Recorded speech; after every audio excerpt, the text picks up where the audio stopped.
ನಮಸ್ಕಾರ ವೀಕ್ಷಕರೇ, ಸಿನಿ ಸಂಕ್ರಮಣ ವಿಶೇಷ ಕಾರ್ಯಕ್ರಮಕ್ಕೆ ಸ್ವಾಗತ. ನಾನು ನವಿತಾ ಜೈನ್. ನಮ್ಮೆಲ್ಲ ಪ್ರೀತಿಯ ವೀಕ್ಷಕರಿಗೂ ಮಕರ ಸಂಕ್ರಾಂತಿ ಹಬ್ಬದ ಹಾರ್ದಿಕ ಶುಭಾಶಯಗಳು. ಸಂಕ್ರಾಂತಿ ಅಂತ ಹೇಳಿದ್ರೆ ನಮ್ಮಲ್ಲಿ ಅದೇನೋ ಹರ್ಷ ಇದೆ, ಖುಷಿ ಇದೆ, ಸಂಭ್ರಮ ಇದೆ, ಒಂದು ರೀತಿಯ ಹುರುಪು ಕೂಡ ಇದೆ. ಸಂಕ್ರಾಂತಿ ಪೈರಿನ ಹಬ್ಬ, ಜೊತೆಗೆ ಸುಗ್ಗಿ ಹಬ್ಬ, ರೈತರಿಗೆ ಬಹಳ ಮಹತ್ವದ ಹಬ್ಬ. ಪ್ರಮುಖವಾಗಿ ಹೊಸ ವರ್ಷದ ಮೊದಲ ಹಬ್ಬ ಅಂತ ಹೇಳಿದ್ರೆ ಸಂಕ್ರಾಂತಿ ಹಬ್ಬ. ಈ ಸಂಕ್ರಾಂತಿ ಹಬ್ಬ ಇಷ್ಟು ಮಾತ್ರನ ಅಂತ ಕೇಳಿದ್ರೆ ಖಂಡಿತ ಅಲ್ಲ. ಒಂದ್ ಕಡೆ ಉತ್ತರಾಯಣದ ವಿಚಾರ ಬರುತ್ತೆ, ಮತ್ತೊಂದ್ ಕಡೆ ಸೂರ್ಯ ಮಕರ ರಾಶಿಗೆ ಪ್ರವೇಶ ಮಾಡುವಂತಹ ಸಂದರ್ಭ ಕೂಡ. ಹಾಗಾದ್ರೆ ಮಕರ ಸಂಕ್ರಾಂತಿಯ ಸಂದರ್ಭದಲ್ಲಿ ನಾವು ಏನೆಲ್ಲ ಆಚರಣೆ ಮಾಡ್ತೀವಿ, ಯಾವ ರೀತಿಯಾಗಿ ಆಚರಣೆ ಮಾಡ್ತೀವಿ, ಬಹಳ ಖುಷಿಯಿಂದ ನಾವೆಲ್ಲರೂ ಕೂಡ ಹಬ್ಬವನ್ನ ಆಚರಣೆ ಮಾಡ್ತೀವಿ. But registration important. ಯಾಕೆ? ಈಗ ಏನೇ ಆದ್ರೂ ಕೂಡ ಅದು ಮದುವೆ ವಿಚಾರ ಆಗಿರಬಹುದು, ಕಾರು ಹೊಸತಗೊಂಡಾಗ ಅಲ್ಲಿನ ರಿಜಿಸ್ಟ್ರೇಷನ್ ಆಗಿರಬಹುದು, ಇತ್ತೀಚಿನ ದಿನಗಳಲ್ಲಿ ಗ್ಯಾರಂಟಿ ಕೂಡ ರಿಜಿಸ್ಟ್ರೇಷನ್ ಮಾಡ್ಕೊಳ್ಳಿ ಅಂತ ಹೇಳ್ತಾರೆ. ಹಾಗಾದ್ರೆ ರಿಜಿಸ್ಟ್ರೇಷನ್ ಅಷ್ಟು ಇಂಪಾರ್ಟೆಂಟ್ ಅಂತ ನೀವು ಕೇಳಿದ್ರೆ ಖಂಡಿತವಾಗ್ಲೂ ಹೌದು. ನಾನು ಯಾಕೆ ಇವತ್ತು ರಿಜಿಸ್ಟ್ರೇಷನ್ ಬಗ್ಗೆ ಮಾತನಾಡ್ತೀನಿ ಅಂತ ಹೇಳಿದ್ರೆ ಬಹಳ ಇಂಪಾರ್ಟೆಂಟ್ ಆದಂಥ ಒಂದು ವಿಚಾರ ಇದೆ. ಹಾಗಾದ್ರೆ ಯಾಕೆ ರಿಜಿಸ್ಟ್ರೇಷನ್ ವಿಚಾರ? ಇವತ್ತಿನ ಈ ಕಾರ್ಯಕ್ರಮದಲ್ಲಿ ಹಾಡು, ಹರಟೆ, ಮಾತು, ಗೇಮ್ಸ್ ಎಲ್ಲವೂ ಕೂಡ ಇದೆ. ಅವೆಲ್ಲವೂ ಕೂಡ ನಿಮ್ಮ ಇವತ್ತಿನ ಹಬ್ಬದ ಕಳೆಯನ್ನ ಹೆಚ್ಚಿಸುವುದಕ್ಕೆ, ಹಬ್ಬವನ್ನ ಆಚರಣೆ ಮಾಡೋದಕ್ಕೆ. ಇದರ ಹೊತ್ತಿನ ವಿಶೇಷ ಸಿನಿ ಸಂಕ್ರಮಣ.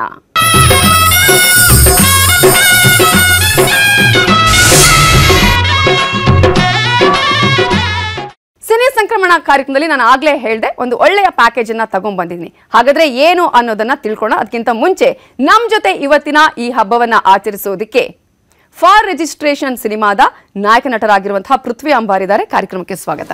Thank you. ಮಕರ ಸಂಕ್ರಾಂತಿ ಹಬ್ಬದ ಹಾರ್ದಿಕ ಶುಭಾಶಯಗಳು ಕೂಡ ನೋಡ್ತಾ ಇರುವಂತ ಎಲ್ರಿಗೂ ಕೂಡ ಥ್ಯಾಂಕ್ ಯು.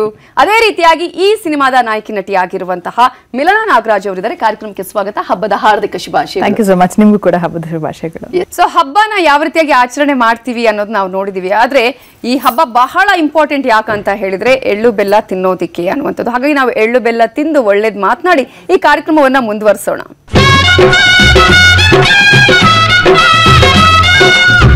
ಎಳ್ಳು ಬೆಲ್ಲ ತಿಂದು ಒಳ್ಳೇದ್ ಮಾತಾಡಿ. ಮಕರ ಸಂಕ್ರಾಂತಿ ಹಬ್ಬದ ಹಾರ್ದಿಕ ಶುಭಾಶಯಗಳು ಕೂಡ. Thank you. ಎಳ್ಳು ಬೆಲ್ಲ ತಿಂದು ಒಳ್ಳೇದ್ ಮಾತಾಡೋಣ. Thank you. ಮಕರ ಸಂಕ್ರಾಂತಿ ಹಬ್ಬದ ಹಾರ್ದಿಕ ಶುಭಾಶಯಗಳು ಕೂಡ. ಎಳ್ಳು ಬೆಲ್ಲ ತಿಂದು ಒಳ್ಳೇದ್ ಮಾತಾಡೋಣ. ನಾವು ಎಲ್ರಿಗೂ ಒಳ್ಳೆಯದನ್ನ ಬಯಸೋಣ. ಎಲ್ರಿಗೂ ಮಕರ ಸಂಕ್ರಾಂತಿ ಹಬ್ಬದ ಹಾರ್ದಿಕ ಶುಭಾಶಯಗಳು. ಹಬ್ಬ, ಈ ಮಕರ ಸಂಕ್ರಾಂತಿ ಹಬ್ಬ ಅಂತ ಅನ್ಸಿದ್ರೆ ಈಗ ಯಾವ ರೀತಿಗೆ ಆಚರಣೆ ಮಾಡ್ತಾರೆ? ಯಾಕಂದ್ರೆ ಎರಡೂ ಕಡೆಯಿಂದಲೂ ಬಹಳ ಜೋರಾದ ಹಬ್ಬ ನಿಮ್ಗೆ. ಈ ಹಬ್ಬ ಎಷ್ಟು ಇಂಪಾರ್ಟೆಂಟ್, ಜೊತೆಗೆ ಏನೆಲ್ಲ ನೆನಪುಗಳಿದೆ ಈ ಮಕರ ಸಂಕ್ರಾಂತಿಯ ಹಬ್ಬದ ಬಗ್ಗೆ? ನಮಗೆ ಚಿಕ್ಕ ಮಕ್ಳಿಂದನೂ ಕೂಡ ನಮಗೆ ಮಕರ ಸಂಕ್ರಾಂತಿ ಅಂದ್ರೆ ಎಳ್ಳು ಬೀರೋದು ಅಂತ ಹೆಣ್ಮಕ್ಳಿಗೆ. ಬಿಕಾಸ್ ಹೊಸ ಬಟ್ಟೆಗಳನ್ನ ತಗೊಳ್ಳೋದು, ರೆಡಿ ಆಗೋದು, ಎಲ್ಲಾರ ಮನೆಗೂ ಹೋಗಿ ತುಂಬಾ ಜನ ನಮ್ಮನೆಗೆ ಬರ್ತಾರೆ ಹೇಳ್ಕೊಡಕ್ಕೆ. ಹೆಣ್ಮಕ್ಳು ತುಂಬಾ ಚೆನ್ನಾಗಿ ರೆಡಿ ಅಲಂಕಾರ ಮಾಡ್ಕೊಂಡಿರ್ತಾರೆ. ಸೊ ನಾವು ಕೂಡ ಬೇರೆಯವ್ರ ಮನೆಗೆ ಹೋಗಿ ಹೇಳ್ಕೊಡೋದು. ಸೊ ಇದು ನನಗೆ ಮಕರ ಸಂಕ್ರಾಂತಿ ಅಂತ ಎಳ್ಳು ಬೆಲ್ಲ ಒಳ್ಳೆ ಮಾತಾಡಿ ಅಂತ. ಸೊ ಎಳ್ಳು ಬೆಲ್ಲ ಕೊಡೋದು ಒಂದು ಟ್ರೆಡಿಷನ್ ನಾವು ಮಕ್ಕಳಲ್ಲಿದ್ದಾಗ. ಬಟ್ ಬಹುಶಃ ಇವಾಗ ಸ್ವಲ್ಪ ಕಮ್ಮಿ ಆಗಿದೆ ಅಂತ ಕಾಣಿಸುತ್ತೆ. ಬಟ್ ನಾವು ಚೈಲ್ಡ್ಹುಡ್ ಅಂದ್ರೆ ನನ್ನ ಸ್ಕೂಲ್ ಡೇಸ್ ಅಲ್ಲೆಲ್ಲ ತುಂಬಾ ನಡೀತಾ ಇತ್ತು ಇದು. ಬಟ್ ಅದರ್ವೈಸ್ ಫ್ಯಾಮಿಲಿ ಒಟ್ಟಿಗೆ ಬರೋದು, ಒಳ್ಳೆ ಊಟ ತಿಂಡಿ ಮಾಡ್ಕೊಂಡು ತಿನ್ನೋದು. ನೀವು ಹೇಳ್ದಾಗೆ ಇದು ರೈತರ ಹಬ್ಬ ಆಕ್ಚುಲಿ. ಸೊ ಬಹುಶಃ ಇದು ಮುಂಚಿನ ದಿನಗಳಲ್ಲಿ ಬಹಳಷ್ಟು ಜನ ರೈತರುಗಳು ಜಾಸ್ತಿ ಇದ್ದಾಗ ಇದು ಸುಗ್ಗಿ ಹಬ್ಬ ಅಂತ ಅವರು ಬೆಳೆದಿರುವಂತ ಬೆಳೆ ಜೊತೆ ಮಾಡ್ತಿದ್ದಂತ ಹಬ್ಬ ಇದು. ತೆಗೆಯುವಂತಹ ಹಬ್ಬ ಕೂಡ. ಸೊ ನಾವ್ ಅದೆಲ್ಲ ಏನು ಮಾಡಿಲ್ಲ. ಬಟ್ ಎಳ್ಳು ಬೆಲ್ಲ ಕೊಟ್ಟು ಒಳ್ಳೆ ಮಾತಾಡಿ ಒಂದು ಕನೆಕ್ಷನ್ ಅಂತ ಹೇಳ್ತೀವಲ್ಲ, ಅಂದ್ರೆ ನಾವು ಸಾಮಾನ್ಯವಾಗಿ ಎಲ್ಲರ ಮನೆಗೆ ಯಾವಾಗ್ಲೂ ಏನು ಹೋಗಲ್ಲ. ಸೊ ಇದೊಂದು ನೆಪ ಅಂತ ಹೇಳ್ಬೋದು. ಓಕೆ, ಅಂದ್ರೆ ಎರಡೂ ಕಡೆಯಲ್ಲೂ ಕೂಡ ಸೇಮ್ ಈ ರೀತಿಯಾದದ್ದೇ ಆಚರಣೆ ಇದೆಯಾ ಹೇಗೆ ಅಂತ? ಹೌದು. ಅಂದ್ರೆ ಎಲ್ಲ ಐ ಥಿಂಕ್ ಬಹಳಷ್ಟು ನನಗೆ ಗೊತ್ತಿಲ್ಲ. ಕರ್ನಾಟಕದಲ್ಲಿ ಬೇರೆ ಬೇರೆ ಜಾಗದಲ್ಲಿ ಬೇರೆ ಬೇರೆ ರೀತಿ ಇದನ್ನ ಸೆಲೆಬ್ರೇಟ್ ಮಾಡ್ತಾರೆ. ಬಟ್ ನನಗೆ ಎರಡೂ ಕಡೆ ಒಂದೇ ರೀತಿ ಇದೆ. ಓಕೆ ಪೃಥ್ವಿ, ನಿಮ್ಗೆ ಆ ಕಡೆ ಸ್ವಲ್ಪ ಕಡಿಮೆನೆ ಅಂತ ಅನ್ಕೊಳ್ತೀನಿ ನಾನು ಈ ಹಬ್ಬದಲ್ಲಿ ಆಚರಣೆ. ಅಂದ್ರೆ ನಮಗೆ ಪ್ರತಿ ಸಂಕ್ರಾಂತಿಗೆ ಒಂದು ರೀತಿಲಿ ಎಲ್ಲರೂ ಜೊತೆ ಸೇರ್ತೀವಿ. ಅಂದ್ರೆ ನಮ್ಮ ತರವಾಡಿನ ಮನೆ ಇರುತ್ತಲ್ಲ, ದೈವದ್ದು ಪೂಜೆ ನಡೆಯೋದು ಸಂಕ್ರಾಂತಿಯಲ್ಲಿ. ಅದು ಬಿಟ್ಟು ತೀರಾ ನಾವು ಆ ಥರ ಏನು ಆಚರಣೆ ಇಲ್ಲ. ಬರೀ ಟಿವಿಲಿ ನೋಡಿದಾಗ ತುಂಬಾ ಆಚರಣೆಗಳು ಟಿವಿಲಿ ನೋಡಿದಾಗ ಆಸೆ ಆಗ್ತಿತ್ತು ಈ ಥರ ಎಲ್ಲ ಆಗುತ್ತಾ ಅಂತ. ಅದು ಒಂದು. ಅದು ಬಿಟ್ಟು ನಮ್ಮ ಊರ್ ಕಡೆ ಜಾಸ್ತಿ ಅಯ್ಯಪ್ಪ ದರ್ಶನಕ್ಕೆ ಎಲ್ಲರೂ ಹೋಗ್ತಾ ಇರೋದ್ರಿಂದ ಮಕರ ಸಂಕ್ರಾಂತಿ ಅಂದ್ರೆ ಅಲ್ಲಿ ಜ್ಯೋತಿ. ಸೊ ಹಾಗಾಗಿ ಬಹಳಷ್ಟು ಪೂಜೆಗಳು, ತುಂಬಾ ರಿಲೇಟಿವ್ಸ್ ಮಾಲೆ ಹಾಕ್ತಾರಲ್ಲ. ಸೊ ಅವರ ಎಲ್ಲರಲ್ಲಿ ಪೂಜೆ ಇರುತ್ತೆ. ಅವ್ರು ಹೊರಡುವಾಗ ಒಂದಷ್ಟು ಪೂಜೆ ಇರುತ್ತೆ. ಸೊ ಆ ಪೂಜೆಗೆ ಹೋಗುವಂತ ಸಂಭ್ರಮ ಅಷ್ಟೇ. ಅದು ಬಿಟ್ಟು ಬೇರೆ ತೀರಾ ನೆನಪು ನನಗೆ ಬೆಂಗಳೂರು ಬಂದ ಮೇಲೆ ಮನೆಯಲ್ಲಿ ಇಲ್ಲಿ ಸಂಭ್ರಮಾಚರಣೆ ನಡೆಯುತ್ತೆ. ಬೇರೆಯವ್ರ ಮನೆಗೆ ಹೋಗ್ತೀನಿ, ಫ್ರೆಂಡ್ಸ್ ಮನೆಗೆ ಹೋಗ್ತೀನಿ, ಹಾಗೆ. ಓಕೆ, ಪಾರುಲ್ ಅವರ ಮನೆಯಲ್ಲಿ ಯಾವ ರೀತಿಯಾಗಿದೆ? ಯಾಕಂದ್ರೆ ಉತ್ತರ ಭಾರತದಲ್ಲಿ ಬಹಳ ತುಂಬಾ ಜೋರಾಗಿ ಆಚರಿಸ್ತಾರೆ. ಆ ರೀತಿಯಾಗಿ ಆಚರಣೆ ಮಾಡಿದ್ಯಾ ನಂತರ ಮದುವೆ ಆದ್ಮೇಲೆ? ಹೌದೌದು, ಅದೇ ನಾನು ಹೇಳಿದ್, ಬೆಂಗಳೂರು ಬಂದ ಮೇಲೆ ನನಗೆ ಇಷ್ಟೆಲ್ಲ ಆಚರಣೆ ಅಂದ್ರೆ ನಾನು ನೋಡಿದ್ದು ಮನೆಯಲ್ಲಿ ಬೇರೆ ಬೇರೆ ವೆರೈಟಿ ಫುಡ್ಸು ಅದು ಇದು ಎಲ್ಲ. ಆ್ಯಂಡ್ ಅವ್ರದ್ದು ಪೂಜೆ ಎಲ್ಲ ಸ್ವಲ್ಪ ಜಾಸ್ತಿನೇ, ನಮ್ದು ಪೂಜೆ ಅಷ್ಟು ಇರಲ್ಲ. ಸೊ 5-10 ನಿಮಿಷದಲ್ಲಿ ನಮ್ಮ ಪೂಜೆ ಮುಗಿಯುತ್ತೆ. ಅವ್ರದ್ದು ಹುಡುಗರು ಅಂದ್ರೆ 2 ನಿಮಿಷದಲ್ಲಿ ಮುಗಿದು ಹೋಗ್ಬಿಡುತ್ತೆ, ಇನ್ನೊಂದು 4-5 hours ಎಲ್ಲ ಹೋಗುತ್ತೆ. ಸೊ ಅದೊಂದು ಖುಷಿ. ಆ್ಯಂಡ್ ಇಲ್ಲಿ ಒಂದಷ್ಟು ಸ್ನೇಹಿತರ ಮನೆಗೂ ಹೋಗ್ತೀನಿ ನಾನು. ಅದೇ, ಬಟ್ ನಮ್ಮ ಊರಲ್ಲಿ ಅಷ್ಟು ಇರಲಿಲ್ಲ, ನಿಮಗೂ ಗೊತ್ತಿರ್ಬೋದು. ನಾವು ಮಕರ ಸಂಕ್ರಾಂತಿ ಅಂದ್ರೆ ದೈವಸ್ಥಾನಕ್ಕೆ ಹೋಗಿ ಒಂದು ಪೂಜೆ ಮಾಡ್ತೀವಿ ಬಿಟ್ಟು ಬೇರೆ ಏನು ಸಂಭ್ರಮ ಇರಲಿಲ್ಲ. ಓಕೆ, ಇವರು ಕೃಷ್ಣ ಅವರು ಕೂಡ ನೀವು ಹೇಳಿದ ಹಾಗೆ ಅವರು ಕೂಡ ಬಹಳ ಜೋರಾಗಿ ಇದನ್ನ ಆಚರಣೆ ಮಾಡ್ತಾರೆ ಅಂತ ಹೇಳಿ. ನೀವು ಚಿಕ್ಕಂದಿನಿಂದ ಮದುವೆ ಆಗುವವರೆಗೂ ಮದುವೆ ಆದ ನಂತರದ ಹಬ್ಬದಲ್ಲಿ ಏನಾದ್ರೂ ಬದಲಾವಣೆ ಅನ್ಸಿದ್ಯಾ? ಇಲ್ಲ ಇಲ್ಲ, ಇದು 2ನೇ ಸಂಕ್ರಾಂತಿ. ಸೊ ಮೊದಲನೇ ಸಂಕ್ರಾಂತಿಯಲ್ಲಿ ನಾನು ನಮ್ಮ ತಂದೆ ತಾಯಿ ಮನೇಲಿ ಆಚರಣೆ ಮಾಡ್ತೀವಿ, ಅದು ನಮ್ಮ ಕಡೆ ಪದ್ಧತಿ, ಫಸ್ಟ್ ಇಯರ್. ಸೊ ಈಗ ಈ ಸತಿ ನಾನು ಕೃಷ್ಣ ಅವ್ರ ಮನೆಯವರೆಲ್ಲ ಮನೆಗೆ ಬರ್ತಾ ಇದ್ದಾರೆ. ಸೊ ನನಗೆ ಬೇಸಿಕಲಿ ಡೆಫಿನಿಷನ್ ಆಫ್ ಹಬ್ಬ ಅಂದ್ರೆ ನಾವು ಒಬ್ಬೊಬ್ಬರೇ ಇಬ್ಬಿಬ್ಬರೇ ಮಾಡಲ್ಲ, ಮುಂಚೆಯಿಂದನೂ ನಾವು ಫ್ಯಾಮಿಲಿ ಒಟ್ಟು ಸೇರ್ ಮಾಡೋ ಅಭ್ಯಾಸ. ಸೊ ಯಾರು ಒಂದ್ ಕಡೆ ಫ್ಯಾಮಿಲಿನಾರು ಸೇರ್ಕೊಂಡು ಹಬ್ಬ ಮಾಡೋ ಅಂಥದ್ದು. ಸೊ ಈ ಸತಿ ಅವ್ರ ಫ್ಯಾಮಿಲಿ ಜೊತೆ ಹಬ್ಬ. ಓಕೆ, ಊಟ ಅಂದ್ರೆ ಇವತ್ತು ಯಾವ್ದು ಸ್ಪೆಷಲ್ ಆಗಿರುತ್ತೆ ಆ ತರದಲ್ಲಿ ಯೋಚನೆ ಮಾಡೋದು? ಹೋಳಿಗೆ ಊಟ. ಹಬ್ಬ ಅಂದ್ರೆ ಹೋಳಿಗೆ ಊಟ. ನನಗೆ ಹೋಳಿಗೆ ತುಂಬಾ ಇಷ್ಟ. ಸೊ ಹೋಳಿಗೆ ಊಟ, ಹೊಸ ಬಟ್ಟೆ ಹಾಕೊಂಡು ಅವೆಲ್ಲವೂ ಕೂಡ ಅದು ಕಂಪಲ್ಸರಿ, ಅದು ಮ್ಯಾಂಡೇಟರಿ. ಅದು ಎಲ್ಲ ಹಬ್ಬಕ್ಕೂ, ದೀಪಾವಳಿ, ಯುಗಾದಿ, ಸಂಕ್ರಾಂತಿ, ನಮಗ್ ಮಕ್ಕಳಿಂದ ಹಬ್ಬ ಅಂದ್ರೆ ಹೊಸ ಬಟ್ಟೆ ನಾವು ಹಾಕ್ತಿದ್ರು ನಮ್ಮನೇಲಿ. ಸೊ ಹಂಗಾಗಿ ಹೊಸ ಬಟ್ಟೆ ಮ್ಯಾಂಡೇಟರಿ. ಓಕೆ, ನಿಮ್ಗೆ ಸೆಲೆಬ್ರೇಟ್ ಆದ್ಮೇಲೆ ಏನಾದ್ರು ಚೇಂಜಸ್ ಆಗಿದೆಯಾ ಹಬ್ಬ ಹರಿದಿನಗಳಲ್ಲಿ? ಸೇಮ್ ಅದೇ. ಬಟ್ ಈಗ ತೀರಾ ಶೂಟಿಂಗ್ ಆದಿದ್ದು ಅಂತ ಹೇಳೋದ್ರಿಂದ ಹಬ್ಬಗಳು ಅದು ಮನೇಲಿ ಇರೋದು ಬಹಳ ಕಡಿಮೆ. ಸೊ ಅದೇ ಒಂದು ಮಿಸ್ಸಿಂಗ್ ಅಂತ ಹೇಳಕ್ ಇಷ್ಟಪಡ್ತೀನಿ. ಮೊದಲು ತುಂಬಾ ಒಂದು ಎಕ್ಸೈಟ್ಮೆಂಟ್ ಇತ್ತು ಹಬ್ಬ ಎಲ್ಲ ಬಂದಾಗ, ಬರ್ತಾ ಇದೆ ಅಂತ. ಈ 1 ತಿಂಗಳ ನಂತರನೇ ಹಬ್ಬ, ಇದ್ರೆ ದೀಪಾವಳಿ ಇದೆ ಅಂತ ಹೇಳಿದ್ರೆ ಒಂದು 20 ದಿನ ಮೊದಲೇ ನಮ್ದು ಪಟಾಕಿ ಅದೆಲ್ಲ ರೆಡಿ ಆಗ್ತಿತ್ತು. ಬಟ್ ಇತ್ತೀಚೆಗೆ ಆ ಎಕ್ಸೈಟ್ಮೆಂಟ್ ಕಡಿಮೆ ಆಗಿದೆ. ಈ ವರ್ಷದಿಂದ ಅನ್ಕೊಂಡಿದ್ದೀನಿ, ರೆಸೊಲ್ಯೂಷನ್ ಹಾಕೊಂಡಿದ್ದೀನಿ, ಎಲ್ಲ ಹಬ್ಬ ಎಲ್ಲ ಏನೇ ಇರಲಿ ಮನೆಯಲ್ಲಿ ಇರಬೇಕು, ಆಚರಿಸ್ಬೇಕು ಅಂತ. ಓಕೆ, 2023 ಹೇಗಿತ್ತು? 2023 ಐ ಮೀನ್ ಆಲ್ಮೋಸ್ಟ್ ಶೂಟ್ ಇತ್ತು ಕಂಟಿನ್ಯೂಸ್ ಆಗಿ. It was nice. ಸ್ಟಾರ್ಟ್ ಆಗಿದ್ದು ಗೊತ್ತಾಗಿಲ್ಲ, ಎಂಡ್ ಆಗಿದ್ದು ಗೊತ್ತಾಗಿಲ್ಲ. ಅದೇ ಯೋಚನೆ ಮಾಡ್ತಾ ಇದ್ದೀನಿ 23 ಹೆಂಗ್ ಹೋಯ್ತು, ಹೆಂಗ್ ಬಂತು ಅಂತ. 24 ಆಲ್ರೆಡಿ ಬಂದಾಯ್ತು. ಸೊ ಅದೊಂದು ಅನ್ಸಿದೆ ಈ 23ರ ಬಗ್ಗೆ ನನಗೆ. ಇನ್ನು ಎಲ್ಲರ ಜೊತೆ ಫ್ಯಾಮಿಲಿ ಜೊತೆ ಟೈಮ್ ಕೊಡಬೇಕು ಅಂತ, ಅದು ಆಕ್ಚುಲಿ ತುಂಬಾ ಇಂಪಾರ್ಟೆಂಟ್ ಅಂತ ಹೇಳಿ. ಅದನ್ನ ಬಿಟ್ಟು ರೆಸೊಲ್ಯೂಷನ್ಸ್ ಏನ್ ಮಾಡ್ಕೊಂಡಿದ್ರಿ? ಏನೂ ಇಲ್ಲ, ನಾನು ಏನೇ ರೆಸೊಲ್ಯೂಷನ್ ಹಾಕಿದ್ರು ಒಂದೇ ದಿನದಲ್ಲಿ ಮಿಸ್ ಆಗುತ್ತೆ. ಮೇನ್ ಆಗಿ ಈ ವರ್ಷ ರೆಸೊಲ್ಯೂಷನ್ ಹಾಕಿರೋದೇ ಇದು, ಅಂದ್ರೆ ಆದಷ್ಟು ಟೈಮ್ ನ ಫ್ಯಾಮಿಲಿ ಮತ್ತೆ ಫ್ರೆಂಡ್ಸ್ ಜೊತೆ ಸ್ಪೆಂಡ್ ಮಾಡಬೇಕು ಅಂತ. ಓಕೆ, ನಿಮ್ದು 2023 ಹೇಗಿತ್ತು? 24ಗೆ ಏನ್ ರೆಸೊಲ್ಯೂಷನ್? 23 ಚೆನ್ನಾಗಿತ್ತು. ನನಗೆ 2 ರಿಲೀಸಸ್ ಇತ್ತು. ನನಗೆ 2 ಸಿನಿಮಾಗಳು ಖುಷಿ ಕೊಟ್ಟಂತ ಸಿನಿಮಾಗಳು, ಒಳ್ಳೊಳ್ಳೆ ಪಾತ್ರಗಳು. ಅಂಡ್ 2 ರಿಲೀಸ್ ಇತ್ತು, 2 ಸಿನಿಮಾ ಶೂಟ್ ಮಾಡ್ತಿದ್ದೆ. ಆ 2 ಸಿನಿಮಾ ಇವಾಗ ರಿಲೀಸಿಗೆ ರೆಡಿ ಇದೆ. 2 ಸಿನಿಮಾಗಳು, ಫಾರ್ ರಿಜಿಸ್ಟ್ರೇಷನ್ ಮತ್ತೆ ಆರಾಮ್ ಅರವಿಂದ್ ಸ್ವಾಮಿ, 2 ರಿಲೀಸ್ಗಿದೆ. ನನಗೆ ಚೆನ್ನಾಗಿತ್ತು. ಅಂದ್ರೆ ನನಗೆ ರೆಸೊಲ್ಯೂಷನ್ ಅಂತ ಏನು ನಾನು ಹಾಕೊಳ್ಳಲ್ಲ, ಅಥವಾ ಅಂದ್ರೆ ತುಂಬಾ ಬ್ಯಾಲೆನ್ಸ್ಡ್ ಲೈಫ್ ಒಂಥರ. ನಾನು ಕೃಷ್ಣ ಒಂಥರ ತುಂಬಾ ಎಲ್ಲ ಅಂದ್ರೆ ಫಿಟ್ನೆಸ್ ಆಗ್ಲಿ ಮತ್ತೊಂದಾಗ್ಲಿ ಬಿಟ್ಬಿಡೋದು, ಮತ್ತೆ ಸ್ಟಾರ್ಟ್ ಮಾಡ್ಬೇಕು ಅನ್ಕೊಳ್ಳೋದು ಇಲ್ಲ. Because Krishna is very discipline. So ಹಂಗಾಗಿ ನಾವು ಮಿಸ್ಸೇ ಮಾಡಲ್ಲ. ಸೊ ನನಗೆ ಈಗ ನಾನೇನಾದ್ರೂ ಒಂದು 2 days ಮಿಸ್ ಮಾಡಿದ್ರೆ ಮತ್ತೆ ಕೃಷ್ಣ ಹಿ ಸೋ ರೆಗ್ಯುಲರ್ ಹೋಗ್ತಾ ಇರ್ಬೇಕು, ನನಗೆ ಒಂಥರ ಅವ್ರು ಹೋಗ್ತಿದ್ದಾರೆ. ಸೊ ಹಂಗಾಗಿ ಅದು ಮಿಸ್ ಆಗಲ್ಲ, because he is very discipline. ಆಮೇಲೆ ನಾವು ಫುಡ್ ಅಲ್ಲೂ ಕೂಡ, ಇದ್ರಲ್ಲೂ ಕೂಡ generally life style is balanced. ಆಮೇಲೆ ನಾನು ಕೃಷ್ಣ ಟ್ರಾವೆಲ್ ಮಾಡೋದಿರ್ಬೋದು, ಅಥವಾ ಫ್ಯಾಮಿಲಿಗೂ ಟೈಮ್ ಕೊಡೋದು, ವಿಸಿಟ್ ಮಾಡೋದು, ಎಲ್ಲ ಒಂಥರ ಇಟ್ಸ್ ಬ್ಯಾಲೆನ್ಸ್. ನನ್ಗೆ ಆ ಥರ ಏನು ನಾವು ಇಂಥ ಚೇಂಜ್ ಮಾಡ್ಕೊಳ್ಳೇಬೇಕು ಅನ್ನೋಂಥದ್ದು ಏನಿಲ್ಲ.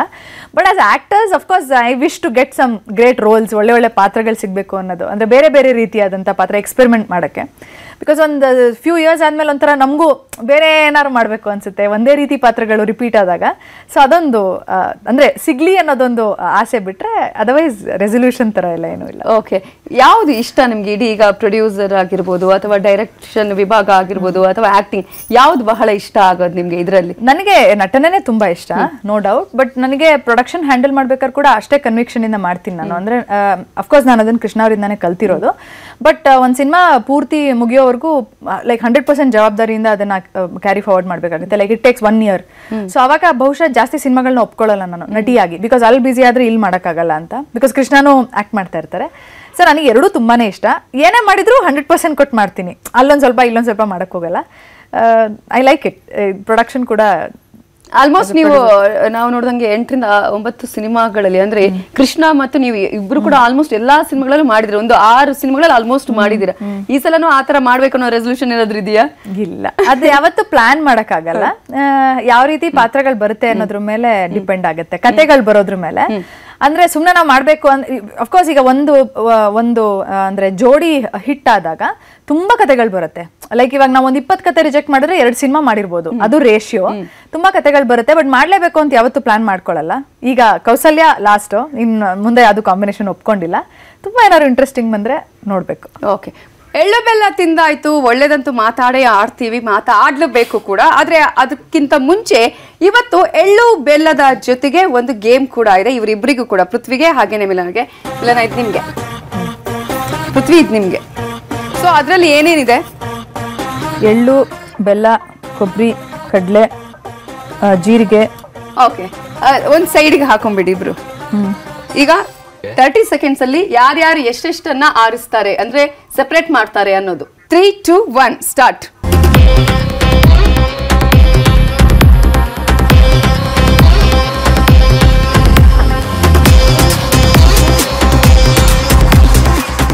ಲೆಕ್ಕ ಮಾಡ್ಬೇಕು ಆಮೇಲೆ ಯಾವ್ಯಾವ್ದು ಎಷ್ಟೆಷ್ಟು ಮಾಡ್ತೀರಿ ಅಂತ.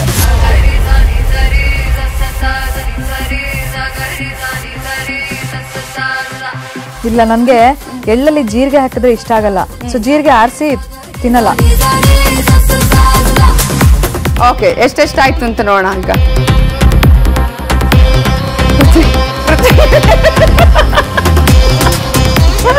ಪೃಥ್ವಿ ಆರಿಸಿದ್ದಾರೆ, ಎಳ್ಳು ಆರಿಸಿದ್ದಾರೆ. ಇದರಲ್ಲಿ ಏನೇನು ಆರಿಸಿದಿರಿ? ಅಲ್ಲಿ ಏನ್ ಗೊತ್ತಾ, ಎಳ್ಳಿಂದ ಯಾವ್ದು ಮೇನ್ ಐಟಮೇ ಇಲ್ಲ ಅಲ್ಲಿ.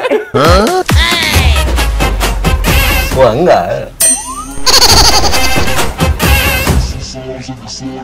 ಮಿಲನ ನಾಗರಾಜ್ ಅವ್ರದ್ದು 7 ಬೆಲ್ಲ, 9 ಸಕ್ಕರೆ ಉಂಡೆ, 14 ಹುರಿಗಡ್ಲೆ ಆರಿಸಿದ್ದಾರೆ, ಎಳ್ಳು ಒಂದು ಆರಿಸಿಲ್ಲ. ಒಂದು ಸೋತ್ರು ಪರವಾಗಿಲ್ಲ, ಸ್ವಲ್ಪ ಆಡ್ ಮಾಡಿ ಅದಕ್ಕೆ. ವಾವ್, ಸೂಪರ್ ಆಗಿ ಆರಿಸಿದ್ದಾರೆ ಇವರು. ಇವರ ಪ್ಲೇಟ್ ಅಲ್ಲಿ ತುಂಬಾ ಚೆನ್ನಾಗಿದೆ, ಎಲ್ಲ ಇದೆ. ಎಳ್ಳು, ಬೆಲ್ಲ, ಆಮೇಲೆ ಬಿಳಿ ಎಳ್ಳು, ಆಮೇಲೆ ಕಲ್ ಸಕ್ಕರೆ ಎಲ್ಲ ಇದೆ. ಆದ್ರೆ ಆರಿಸಿದ್ ಮಾತ್ರ ಇಲ್ಲ ಇದರಲ್ಲಿ. ಆರಿಸಿದ್ದು ಬರೀ ಒಂದು ಸ್ವೀಟ್ ಮಿಠಾಯಿ, ಅದರ ಜೊತೆಗೆ ಒಂದು ಹುರಿಗಡ್ಲೆ, ಒಂದು ಸ್ವೀಟು, ಅದೇ ರೀತಿಯಾಗಿ 3, 4, 5, 4 ಕರಿ ಎಳ್ಳು, ಉಳಿದಂತೆ ಬಿಳಿ ಎಳ್ಳನ್ನು ಒಂಚೂರು ಆರಿಸಿದ್ದಾರೆ ಅವರು. ಅದು ಬಿಟ್ಟು ಇವೆಲ್ಲವೂ ಕೂಡ ಇಲ್ಲೇ ಇದೆ. ಓಕೆ ಪೃಥ್ವಿ, ತುಂಬಾ ಚೆನ್ನಾಗಿ ಆಟ ಆಡಿದ್ರೆ, congratulations. Thank you very much. ಏನಿಲ್ಲ, ಅವ್ರು ವಿನ್ ಆಗ್ಬೇಕು ಅಂತ ಮೊದಲೇ ಬೇಡ ಕಾಂಪಿಟೇಷನ್ ಆಡಿ ಅಭ್ಯಾಸ ಇಲ್ಲ ಅವ್ರಿಗೆ ಇದೆಲ್ಲ. ಹೌದು, ತಿಂದು ಮಾತ್ರ ಅಭ್ಯಾಸ ಇಲ್ಲ. ಆಬ್ವಿಯಸ್ಲಿ. ಹೌದಾ? ಏನ್ ಫೇವ್ರೆಟ್ ನಿಮ್ಗೆ? ಸಂಕ್ರಾಂತಿ ಅಲ್ವಾ, ಪರವಾಗಿಲ್ಲ ಬಿಡಿ, ತೊಂದರೆ ಇಲ್ಲ. ಓ, ನಾನ್ ವೆಜ್ ಹಂಗಾದ್ರೆ.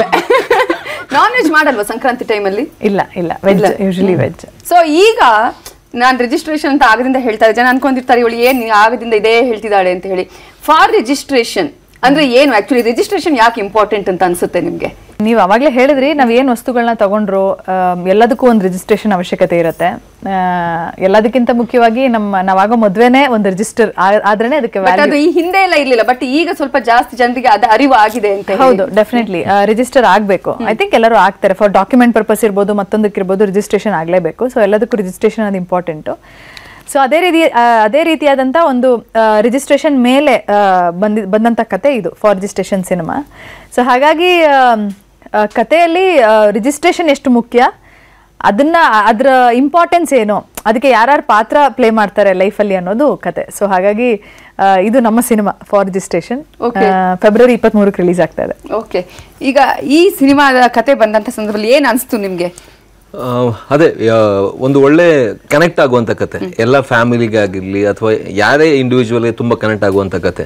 ತುಂಬ ನಾವೇನು ಫಾರಿನ್ ಎಲಿಮೆಂಟ್ಸ್ ತಗೊಂಬಂದು ಡೈರೆಕ್ಟರ್ ಏನು ಇದು ಮಾಡಿಲ್ಲ. ಒಂದು ಫ್ಯಾಮಿಲಿ ಒಳಗೆ ಅಥವಾ ಒಂದು ಲವರ್ಸ್ ಮದುವೆ ಆದ್ಮೇಲೆ ಅವ್ರ ಜೀವನ ಸ್ಟಾರ್ಟ್ ಆಗುತ್ತೆ. ಎಷ್ಟೇ ವರ್ಷ ಲವಲ್ ಇದ್ರೂ ಕೂಡ ಮದುವೆ ಆದ್ಮೇಲೆ ನಿಜವಾದ ಗ್ರೌಂಡ್ ರಿಯಾಲಿಟಿ ಗೊತ್ತಾಗೋದು, ಅಂದ್ರೆ ಅವ್ರು ಯಾರು ನಾವು ಯಾರು ಅನ್ನೋದು ಗೊತ್ತಾಗೋದು. ಮತ್ತೆ ಫ್ಯಾಮಿಲಿ, 2 ಫ್ಯಾಮಿಲಿಗಳು ಒಂದಾಗುವಂಥದ್ದು. ಸೊ ಕಂಪ್ಲೀಟ್ ಫ್ಯಾಮಿಲಿಗೆ ಅಥವಾ 2 ಫ್ಯಾಮಿಲಿ ಒಂದಾದಾಗ ಆಗುವಂಥ ಸನ್ನಿವೇಶಗಳು ತುಂಬ ಚೆನ್ನಾಗಿ ನಮ್ಮ ನಿರ್ದೇಶಕರು ಇದ್ರಲ್ಲಿ ಬರೆದಿದ್ದಾರೆ. ಸೊ ಹಾಗಾಗಿ ಎಲ್ಲರಿಗೂ ಕನೆಕ್ಟ್ ಆಗುತ್ತೆ. ಸೊ ಹಾಗಾಗಿ ನಾನು ಕತೆ ಒಪ್ಕೊಂಡಿದ್ದು ಮಾಡೋಣ ಚೆನ್ನಾಗಿರುತ್ತೆ ಅಂತ. ಆ್ಯಂಡ್ ಸ್ಟಾರ್ ಕಾಸ್ಟ್ ಕೂಡ ಎಲ್ಲ ಚೆನ್ನಾಗಿತ್ತು, ಸ್ಟಾರ್ಟಿಂಗ್ ಫ್ರಮ್ ಮಿಲನ. ಸೊ ಹಾಗಾಗಿ ಸಿನಿಮಾ ನೋಡಿದ್ಮೇಲೆ ಒಂದು ಫೀಲ್ ಗುಡ್ ಫ್ಯಾಕ್ಟರ್ ಇರುತ್ತೆ ಆ್ಯಂಡ್ ಎಲ್ಲ ಕಪಲ್ಸ್ಗಳಿಗೆ ಒಂದು ಒಳ್ಳೆ ಮೆಸೇಜ್ ಕೊಡುವಂಥ ಒಂದು ಸಿನಿಮಾ ವಿತ್ ಎಂಟರ್ಟೈನ್ಮೆಂಟ್. ಕನ್ನಡಿಗರ ನೆಚ್ಚಿನ ನ್ಯೂಸ್ 18 ಕನ್ನಡ ಈಗ ವಾಟ್ಸ್ಆಪ್ನಲ್ಲೂ ಲಭ್ಯ. ಕರ್ನಾಟಕ, ದೇಶ ವಿದೇಶಗಳ 360 ಡಿಗ್ರಿ ಸುದ್ದಿಯ ವಿವರಗಳನ್ನ ನಿಮ್ಮ ಕೈ ಬೆಳುಗಳಲ್ಲೇ ಪಡಿಲಿಕ್ಕೆ ಈ QR ಕೋಡ್ ಅನ್ನ ಸ್ಕ್ಯಾನ್ ಮಾಡಿ, ನಮ್ಮ ಚಾನಲ್ ಫಾಲೋ ಮಾಡಿ, ನೋಟಿಫಿಕೇಶನ್ ಆನ್ ಮಾಡಿ.